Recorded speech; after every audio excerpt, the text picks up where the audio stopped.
آج میری یہ باتیں کسی ایک شخص نہیں بلکہ پوری قوم کے ضمیر پر فرد جرم ہے۔ تاریخ گواہ ہے کہ ہر تاریک دور کے زندانوں میں ایک ہی منظر دہرایا گیا۔ اندر ایک تنہا قیدی، باہر پوری قوم کی غیرت اور حمیت کا امتحان۔ کبھی وہ کوٹھڑی فیض احمد فیض کی تھی، کبھی ذوالفقار علی بھٹو کی اور کبھی نیلسن منڈیلا کی۔ دیواریں بدلی، نام بدلے، مگر ظلم کا ہنر وہی رہا۔ پہلے کردار کو مسخ کیا جاتا ہے، پھر اسے غدار اور مجرم ثابت کر کے اس کی تنہائی کو اینٹ اینٹ سے چن لیا جاتا ہے۔ آج اس گھٹیا داستان کا تازہ باب پاکستان کے سب سے مقبول لیڈر عمران خان کے نام رقم ہو رہا ہے۔ وہ عمران خان جس سے کروڑوں لوگوں نے اپنا کل، اپنے بچوں کا مستقبل، اپنی چھت، اپنا ووٹ اور وقار وابستہ کر رکھا ہے، اسے جھوٹے مقدموں، من گھڑت عدالتی فیصلوں اور تنہائی کی کوٹھڑی میں کچلنے کی کوشش کی جا رہی ہے، جیسے یہ ملک کسی مخصوص ٹولے کی ذاتی جاگیر ہو اور گونگی بہری عوام محض تماشائی ہیں۔ گزشتہ سالوں میں عمران خان کے خلاف جو کارروائی ہوئی اسے کوئی ہوش مند انسان قانونی عمل نہیں کہہ سکتا۔ حکومت گرانے سے آغاز ہوا، پھر مقدمات کی فیکٹری لگا دی گئی، کبھی توشہ خانہ، کبھی سائفر، کبھی عدت جیسا گھٹیا اور شرمناک کیس، کبھی ایک تقریر پر دہشت گردی اور کبھی ایک ٹویٹ پر بغاوت۔ قانون کی کتاب سے زیادہ انتقام کی ڈائری کھلی ہوئی دکھائی دی۔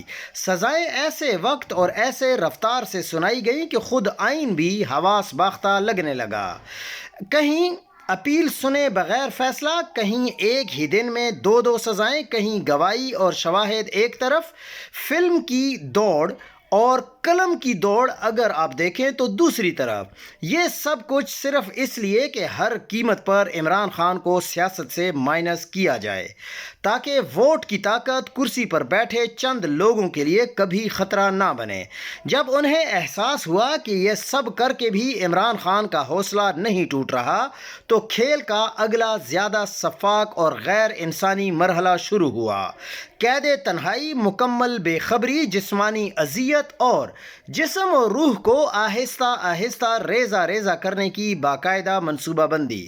اب عمران خان کے خلاف انتقام کا معاملہ سیاست سے نکل کر ننگی انسانیت سوزی بن چکا ہے۔ 70 برس کے ایک شخص کو جس کے ہر سانس کے ساتھ کروڑوں ووٹروں کی امید جڑی ہو، قید تنہائی میں پھینک دینا، ان سب اصولوں کی توہین ہے جنہیں مہذب دنیا انسانی حقوق کہتی ہے۔ صبح کب دروازہ کھلتا ہے، رات کب بند ہوتا ہے، کمرے میں روشنی کب گل کر دی جاتی ہے، اس کے پاس وقت کا بھی کوئی پیمانہ نہیں بچتا۔ نمی زدہ دیواریں، بند آسمان، گھٹن زدہ ہوا، چند قدموں کی محدود جگہ اور اوپر سے یہ عذاب کہ اپنے منتخب معالج تک بھی رسائی نہیں۔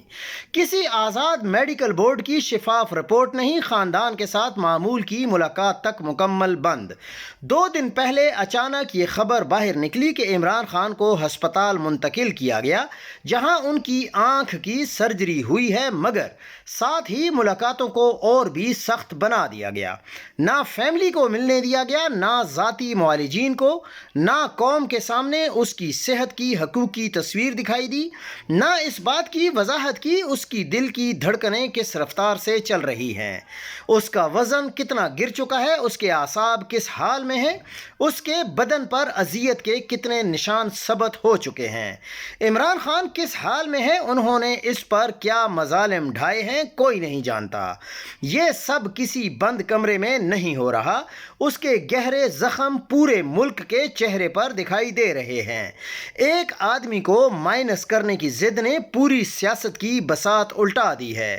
الیکشن کاغذی رسم بن گئے، اقتدار کی منتقلی مشکوک، اور عدالتیں روز روز سیاسی مقدموں کی شریک جرم بنتے بنتے خود اپنے وقار سے دور ہو گئی ہیں۔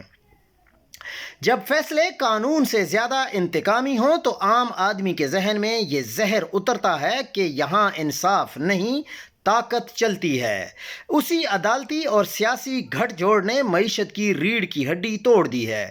غیر ملکی سرمایہ کار ایسے ملک میں کیوں آئے جہاں آج کا وزیر اعظم کل قیدی بنا دیا جائے اور عدالت کا ترازو ہر بار کسی نادیدہ ہاتھ سے ہلتا دکھائی دے۔ کمپنیاں سرمایہ سمیٹ کر دوسرے ملکوں کو نکل رہی ہیں، فیکٹریاں سکڑ رہی ہیں، کاروبار دم توڑ رہے ہیں، مہنگائی اور بے روزگاری نے گھر گھر قیامت برپا کر رکھی ہے۔ نتیجہ یہ کہ نوجوانوں سے بھری فلائٹس ملک چھوڑ کر جا رہی ہیں۔ ایئرپورٹ پر رخصت کرنے والوں کی آنکھوں میں نمی ہے، واپسی کی کوئی تاریخ نہیں۔ عمران خان کو مائنس کرنے کی جنونی خواہش ہے اور اس خواہش نے پاکستان کے مستقبل کو مائنس کرنے کا عمل شروع کر دیا ہے اور اس حماقت کے ذمہ داروں کو اس انجام کی کوئی پرواہ نہیں۔ المیہ یہ ہے کہ صرف ظالموں کے رویے کا نہیں ہے، مظلوموں کی خاموشی کا بھی ہے۔ جس جماعت کو عمران خان نے اپنے نام، اپنے خون، اپنے جدوجہد سے کھڑا کیا، آج اسی جماعت کے بڑے حصے نے مجرمانہ خاموشی اوڑھ لی ہے۔ جو لوگ اسی کے جلسوں کی روشنی میں پہچانے گئے، اسی کے نام پر وزارتیں، عہدے اور پروٹوکول لیتے رہے، آج یا تو کسی خفیہ مفاہمت کے اسیر ہیں یا بزدل ثابت ہو چکے ہیں یا پھر بزدل پناہ گاہوں میں چھپے بیٹھے ہیں۔ چند دن کی ضمانت، ایک سیٹ کا لالچ، کوئی کمیٹی، کوئی عہدہ اور اس کے بدلے اپنے ہی قائد کی تنہائی پر قبر جیسی خاموشی۔ عوام بھی بری الذمہ نہیں، موبائل کی اسکرین پر شور بہت ہے، واٹس ایپ گروپوں میں بحث بہت ہے، مگر گلی محلے، دفتر، یونین، بار روم اور تعلیمی اداروں میں ایک خوفزدہ سناٹا ہے۔ سب جانتے ہیں کہ ظلم ہو رہا ہے، سب محسوس کرتے ہیں کہ زیادتی ہو رہی ہے، مگر زبانوں پر تالے ہیں۔